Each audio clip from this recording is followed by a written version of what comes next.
আসসালামু আলাইকুম। Microsoft Excel এর বেসিক টু অ্যাডভান্স কোর্সে আপনাকে স্বাগতম। আজকে আমি পরিচয় করিয়ে দিব মাইক্রোসফট এক্সেল ইন্টারফেস এর সকল টুলবারের সঙ্গে। আস্তে আস্তে ধারাবাহিকভাবে বিস্তারিত আলোচনা করব। তার পূর্বে বলে রাখি, আপনি যদি আমার চ্যানেলে নতুন হয়ে থাকেন তাহলে please hit the subscribe button and also press the bell icon. দেখতে পাচ্ছেন মাইক্রোসফট এক্সেল এর ওভারভিউ। আজকে আমি আপনাদেরকে মাইক্রোসফট এক্সেল এর সকল টুলবারের সঙ্গে পরিচয় করিয়ে দিই। মাইক্রোসফট এক্সেল এর সকল টুলবার সম্বন্ধে জানতে আমার ভিডিওটি না টেনে প্রথম থেকে শেষ পর্যন্ত দেখার অনুরোধ রইল। Number 1, sell. আপনি মাইক্রোসফট এক্সেল এর যে ইন্টারফেসটি দেখতে পাচ্ছেন, এই ইন্টারফেসের ভিতরে খুব আকৃতির যে রেখা টানা রয়েছে, সেই রেখার ভিতরে যে ঘরগুলি দেখতে পাচ্ছেন, এদের প্রত্যেকটি আলাদা আলাদা একটি করে সেল। তো আমরা বলতে পারি এদের প্রত্যেকটি আলাদা আলাদা একটি করে সেল। Number 2, active sell.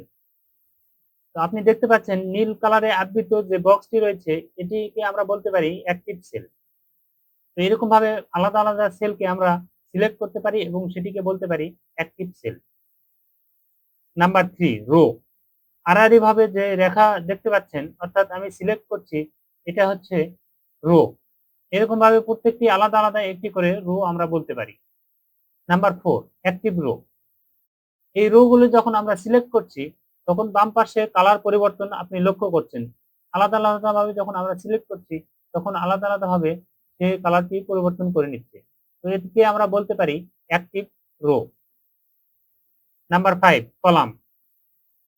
উপরের থেকে নিচের দিকে যে বক্স গুলি দেখতে পাচ্ছেন, এদেরকে আমরা বলতে পারি কলাম। এরকম ভাবে প্রত্যেকটি আলাদা আলাদা একটি করে কলাম। Number 6, active column. তো আমরা এই কলামগুলি যখন সিলেক্ট করছি, তখন উপরের দিকে কালার পরিবর্তন আমরা লক্ষ্য করছি।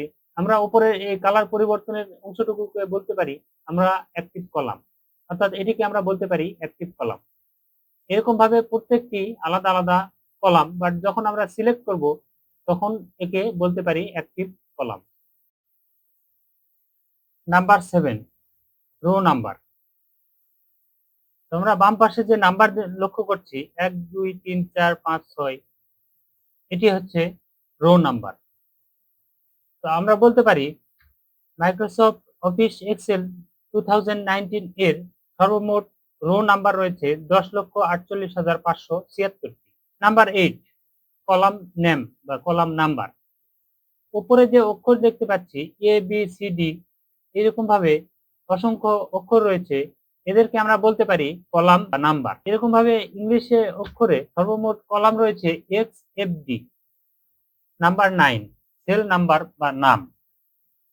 তো আমরা ইতিপূর্বে সেল সম্বন্ধে পরিচয় করিয়ে দিয়েছি। মাইক্রোসফট এক্সেল এর ইন্টারফেসে যে সেলগুলি দেখতে পাচ্ছেন, এদেরকে প্রত্যেকটি সেল বলে এবং এই সেলের প্রত্যেকটি আলাদা আলাদা নাম বা নাম্বার রয়েছে। তো আমরা বলতে পারি যে সেলটি আমি সিলেক্ট করেছি, এই সেলটির নাম বা নাম্বার হচ্ছে H10। অর্থাৎ এটি আমরা গণনা করব উপরের দিকে কলামের নাম এবং বাম পাশের দিকে রো নাম্বার মিশ্রণে। এক্ষেত্রে আমরা বলতেই পারি H10 হচ্ছে এই সেলটির নাম্বার।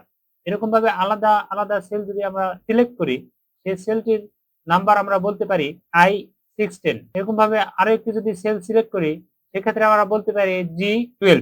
এগুলি হচ্ছে cell number. Number 10, active cell number.